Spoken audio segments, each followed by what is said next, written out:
ಇನ್ನು ಮುಂದೆ ನಿಮ್ಮ ನೆಚ್ಚಿನ ಧಾರಾವಾಹಿಗಳ ಫುಲ್ ಎಪಿಸೋಡ್ಗಳು ಸನ್ ನೆಕ್ಸ್ಟ್ ಆಪ್ನಲ್ಲಿ ಮಾತ್ರ.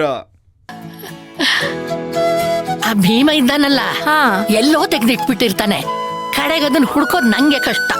ಆ ಭೀಮ ಸಿಗ್ಲಿ, ಅವನಿಗೆ ಎಲ್ಲೆಲ್ಲೋ ಇಡೋಕೆ ಅಂತಾನೆ ಬೇಕಾದ್ರೆ ಒಂದ್ ಕನ್ನಡಕ ಕೊಡಿಸ್ತೀನಿ. ನಮ್ಮ ಅಜ್ಜಿ ಕನ್ನಡಕ ಮಾತ್ರ ಮುಟ್ಬೇಡ ಅಂತ ಹೇಳ್ತೀನಿ, ಸರಿ ಅಲ್ವಾ? ಸುಮ್ಮನೆ ಇರು.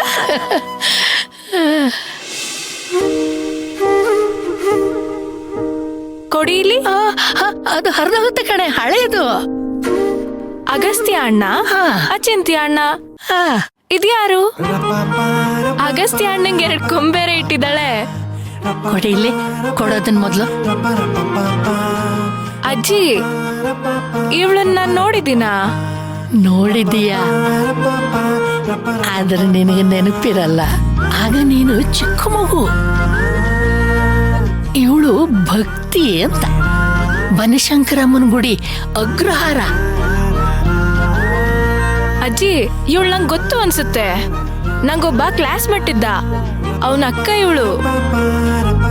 3 ಜನ ಯಾವಾಗ್ಲೂ ಒಟ್ಟಿಗೆ ಇರುವವರು, ಒಟ್ಟಿಗೆ ಸ್ಕೂಲ್ಗೆ ಹೋಗೋರು, ಒಟ್ಟಿಗೆ ಆಟ ಆಡೋರು. ಅಗಸ್ತ್ಯ ಖುಷಿಯಾಗಿ ಅಚ್ಚಿಂತಿನ ಕರ್ಕೊಂಡು ಆಟ ಆಡೋಕ್ ಹೋಗೋನು. ಆಮೇಲೆ ಈ ಹುಡುಗಿ ಜೊತೆ ಜಗಳ ಆಡ್ಕೊಂಡು ಅಚಿಂತಿಯನ್ನು ಅಲ್ಲೇ ಬಿಟ್ಬಿಟ್ಟು ಮನೆಗೆ ಬಂದ್ಬಿಡೋನು. ಅಜ್ಜಿ, ನೀವು ಮುಂಚೆ ನನ್ಗೆ ಯಾವತ್ತೂ ಈ ಫೋಟೋ ತೋರ್ಸೇ ಇರ್ಲಿಲ್ಲ. ಅಯ್ಯೋ, ಇದು ನನ್ನ ಹತ್ರ ಇದ್ದಿದ್ರೆ ಹೀಗೆ ಹಾಳಾಗೋಗ್ಬಿಡ್ತಿದ್ನ, ಜೋಪಾನವಾಗಿ ಇಡ್ತಿದ್ದೆ. ಅದೇನೋ ಒಳಗಡೆ ಕ್ಲೀನ್ ಮಾಡುವಾಗ ಸಿಕ್ತಂತೆ. ಹೆಂಗಿದಾರ್ ನೋಡಿ ಇವ್ರ 3 ಜನ. ಅಚಿಂತ್ಯ ಅಣ್ಣನ್ ನೋಡಿ ಅಗಸ್ತ್ಯ ಅಣ್ಣನ್ನೇ ನೋಡ್ತಿದ್ದಾನೆ. ಭಕ್ತಿನೂ ಅಷ್ಟೇ, 3 ಜನ ಖುಷಿಯಾಗಿದ್ದಾರೆ.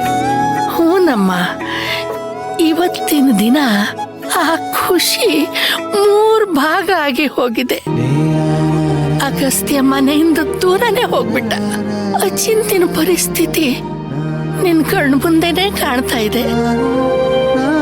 ಭಕ್ತಿನೋ ಅದ್ ಹೇಗಿದ್ದಾಳೋ, ಎಲ್ಲಿದ್ದಾಳೋ ಒಂದು ಗೊತ್ತಿಲ್ಲ.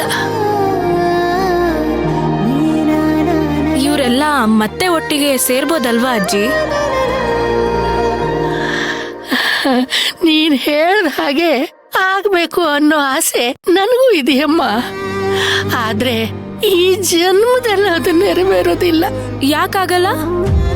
ಅಮ್ಮನವ್ರ ಮನ್ಸ್ ಮಾಡಿದ್ರೆ ಅಗಸ್ತ್ಯ ಅಣ್ಣ ವಾಪಸ್ ಬಂದೇ ಬರ್ತಾನೆ.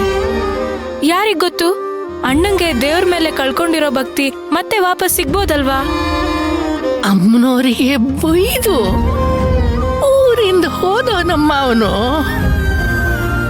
ಗರ್ಭಗುಡಿ ಬಾಗಿಲು ಮುಚ್ಚಿ ಕೋಪಿಸ್ಕೊಂಡು ಕೂತ್ಕೊಂಡಿರೋ ಅಮ್ಮನವರು ಅವನಿಗೋಸ್ಕರ ಇಷ್ಟೆಲ್ಲ ಹೇಗೆ ಮಾಡ್ತಾರಮ್ಮ? ನೀನೇ ಹೇಳು.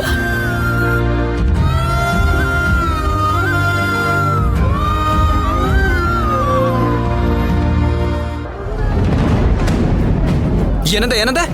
ಫೇಸ್ ಟು ಫೇಸ್ ಹೇಳು. ಕಣ್ ಕಾಣ್ಸಲ್ಲ ಅನ್ಕೊಂಡಿದ್ದೆ, ಕಿವಿನೂ ಕೇಳ್ಸಲ್ವಾ? ಅಯ್ಯೋ, ಸಾಕ್ ಮಾಡ್ರಪ್ಪ. ಮಾತು ಬೆಳೆಸ್ತಾ ಇದ್ರೆ ಇಡೀ ದಿವಸ ಇಲ್ಲೇ ಕಳೆದು ಹೋಗುತ್ತೆ. ನಡಿ, ಮನೆಗೆ ಹೋಗೋಣ. ಯೋಚನೆ ಮಾಡ್ಬೇಡ, ನಿನ್ ಫೋನ್ ಅಲ್ವಾ, ನಾನು ಅದನ್ನ ರಿಪೇರಿ ಮಾಡಿಸ್ಬಿಟ್ಟು ಕೊಡ್ತೀನಿ, ಆಯ್ತಾ? ನಡಿ. ಅಯ್ಯೋ ಅಜ್ಜಿ, ನಿಮಗೆ ಅರ್ಥ ಆಗ್ತಿಲ್ಲ.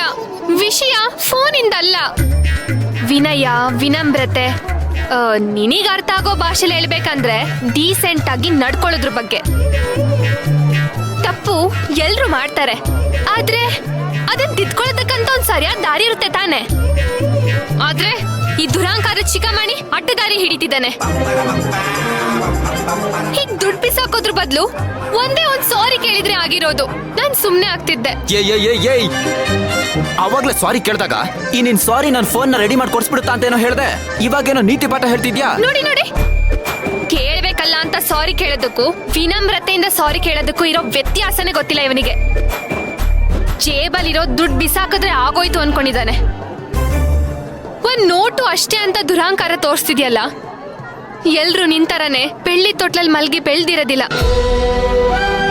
ಈ ಒಂದೇ ಒಂದ್ ನೋಟಿಗೋಸ್ಕರ ಇಡೀ ದಿನ ಕಷ್ಟ ಪಡೋ ಜನ ಕೂಡ ಇದ್ದಾರೆ. ಶ್ರಮ ಪಟ್ಟಿಲ್ಲ ಅಂದ್ರೆ ಅವ್ರ ಹೊಟ್ಟೆ ತುಂಬಲ್ಲ, ಅನ್ನ ಕೂಡ ಇಲ್ಲ. ಇದಕ್ ದುಡಿಯೋಕ್ ಬೇಕಾಗಿರೋ ಕಷ್ಟ ಒದ್ದಾಟದಿಂದನೇ ಇದಕ್ಕೆ ಬೆಲೆ ಬಂದಿರೋದು.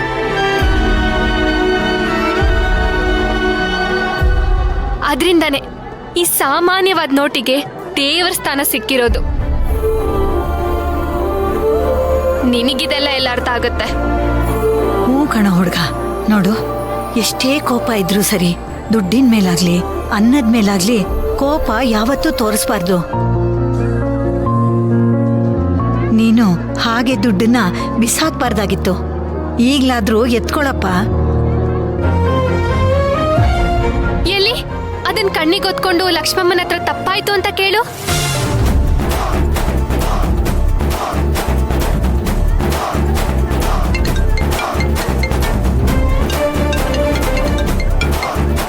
ಚಿಕ್ಕಪ್ಪ ಬರ್ತಾ ಇದ್ದೀನಿ. ಎಲ್ಲಿದ್ದೀರಾ ನೀವು? ಸರಿ, ನನಗೆ ಟೈಮ್ ಇಲ್ಲ, ತುಂಬಾ ಕೆಲ್ಸ ಇದೆ. ಬೇಗ ಕಣ್ಣಿಗೆ ಹೊತ್ಕೋ.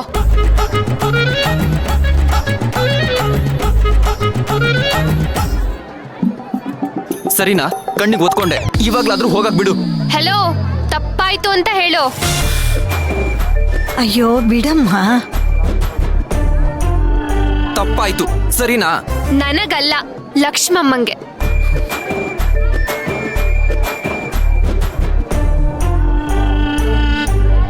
ತಪ್ಪಾಯ್ತು ಸರಿನಾ?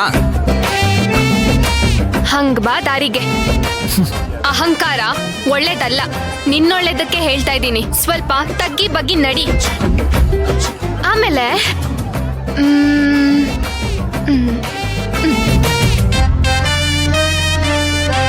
ನನ್ ಫೋನ್ ಹಾಳು ಮಾಡಿದ್ಯಲ್ಲ, ತಗೋ. ರಿಪೇರಿ ಮಾಡಿಸ್ಕೊಂಡು ತಗೊಂಡ್ ಬಾ.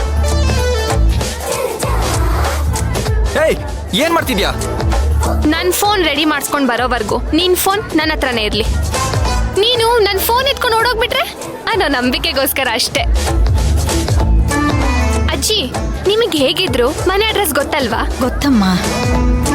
ತಗೋ, ಫೋನ್ ರಿಪೇರಿ ಆದ ಕೂಡ್ಲೆ ಈ ಅಡ್ರೆಸ್ಸಿಗೆ ತಂದ್ಕೊಡು. ಅಜ್ಜಿ ಬನ್ನಿ. ಏಯ್, ನನ್ ಬನ್ನಿ ಫೋನ್. ಅಜ್ಜಿ. ಏಯ್, ನನ್ ಫೋನು.